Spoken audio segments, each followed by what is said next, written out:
Now, good morning everyone. 12th Commerce Economic Chapter number 6. The point is comes measures to reduce unemployment. How can we reduce the unemployment? We can learn here. Now, after understanding the extent and the reasons of unemployment in India, it is clear that the problem of unemployment is becoming serious day by day. अभी हमने जितने भी point सीखे, जितने भी reasons देखे unemployment के, उससे हमें प्रॉपरली यही पता चलता है कि इंडिया के अंदर अनएम्प्लॉयमेंट की प्रॉब्लम काफ़ी बड़ी है और डे बाय डे ये इंक्रीज हो रही है, डिक्रीज होती नहीं है। और कहीं से भी हमें नज़र पे नहीं आता है कि how can be decrease this problems from its reasons it will be easiest to find out its a solutions.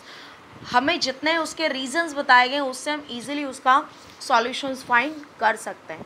The problem of unemployment is not only economic, it also gives rise to the social, moral and psychological issues. ये सिर्फ और सिर्फ economic problem नहीं है, economic के साथ साथ social status, लोगों का जो मोरल होता है, साइकोलॉजिकल इश्यूज होता है, उसको भी हम प्रॉपरली ठीक कर सकते हैं, उसको भी सॉल्व कर सकते हैं when we the solve the problem of unemployment related to the populations of country.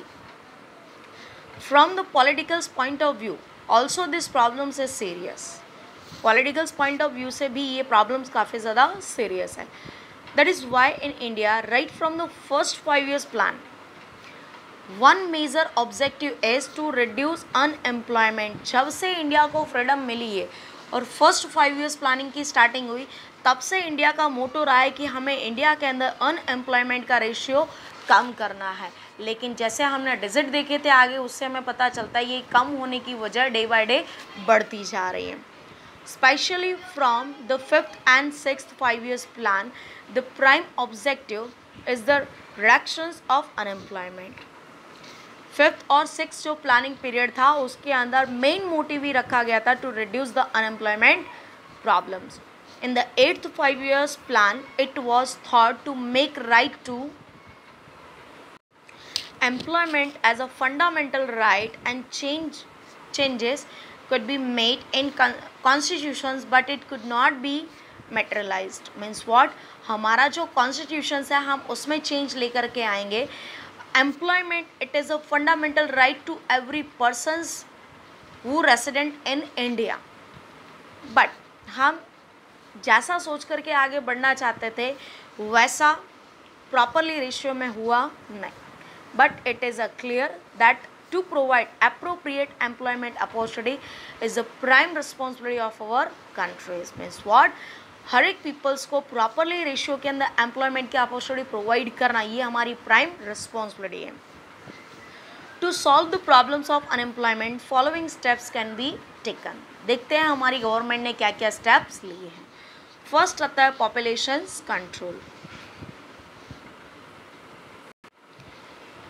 The high population growth rate of India has increase the problems of unemployment and made it more serious. Population जितना ज़्यादा high होता जाएगा उतना ही ज़्यादा unemployment की problem भी serious होती जाएगी। Because of the fast population growth in the country of one hand, and the number of laborers demanding job is increasing, and no, the other hand, due to slow economic growth, appropriate numbers of employment opportunity cannot be created. एक तरफ population काफ़ी ज़्यादा तेज़ी से बढ़ती जा रही है, तो दूसरी तरफ जो पॉपुलेशन इंक्रीज हुई, जो लोग डिमांड कर रहे हैं कि हमें एम्प्लॉयमेंट मिलना चाहिए, उतनी ज़्यादा रेशियोज़ के अंदर एम्प्लॉयमेंट की अपॉर्चुनिटीज जनरेट होती नहीं है। As a result, unemployment is increasing और धीरे धीरे unemployment का रेशियो इंक्रीज होता जाता है। If in India problem of unemployment is to be solved, then effective steps for populations control must be taken. अगर हमें unemployment की problems को solve करना है, then for the populations control we now have effective steps. हमें उसके लिए कुछ ना कुछ करना पड़ेगा। With that, the rate of population's growth will come down, and that the high labor supply will reduce.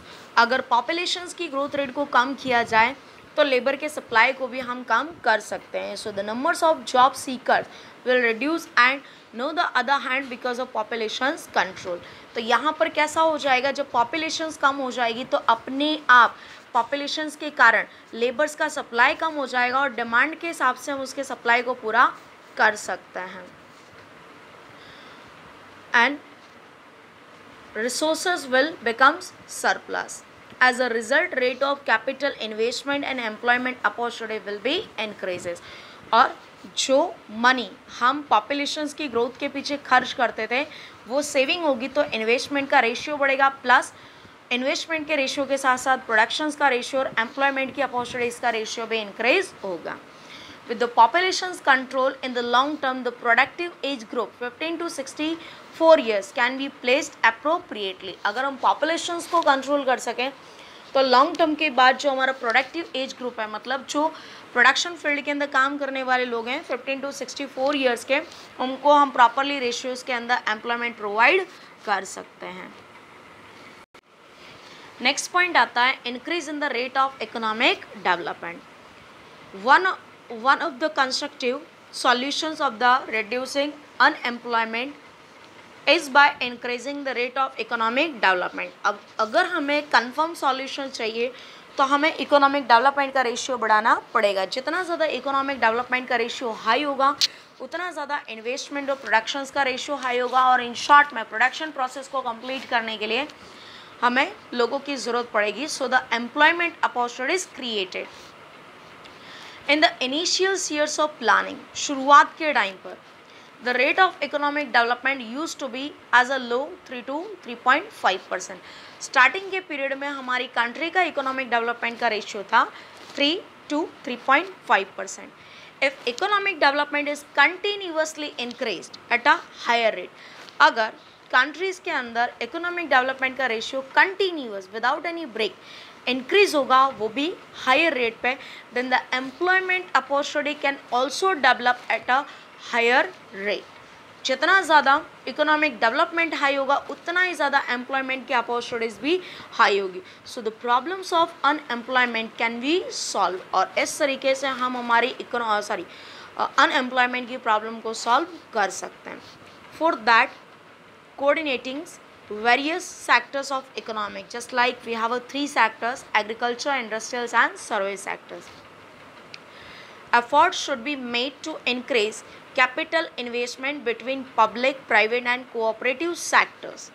So इस तरीके से अगर ये सारे के सारे सेक्टर्स में प्रोडक्टिविटी और इन्वेस्टमेंट का रेशियो हाई हो जाए तो यहाँ पर जो एम्प्लॉयमेंट का रेशियो है वो भी हाई हो जाएगा.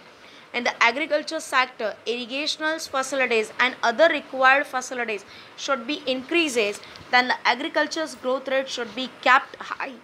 अगर एग्रीकल्चर फील्ड के अंदर सारी की सारी फैसिलिटीज़ प्रॉपरली टाइम पर प्रोवाइड की जाए तो उसकी ग्रोथ रेट भी हाई होगी और वहाँ पर भी एम्प्लॉयमेंट की अपॉर्चुनिटीज़ क्रिएट होगी.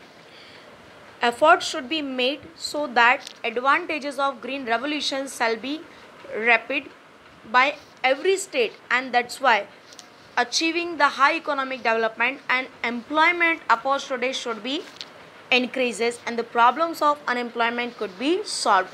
अगर ग्रीन रेवोल्यूशन जो हमारे इंडिया के अंदर सिर्फ से हरियाणा और पंजाब में देखने को मिलती है, अगर उसको पूरे के पूरे कंट्री में कर दिया जाए तो इन शॉर्ट में इकोनॉमिकली देखा जाए तो एग्रीकल्चर सेक्टर्स के अंदर प्रोडक्शंस बढ़ जाएगा तो वहाँ पे एम्प्लॉयमेंट की अपॉर्चुनिटीज़ भी क्रिएट होंगी. Then now the problems of our unemployment is solved. So इस तरीके से इकोनॉमिक डेवलपमेंट के रेट को हाई करके हम अपनी इस प्रॉब्लम्स को सॉल्व कर सकते हैं. सो इस तरीके से आज हमने 2 पॉइंट्स देखे, बाकी के पॉइंट्स चलेंगे हम नेक्स्ट टाइम्स.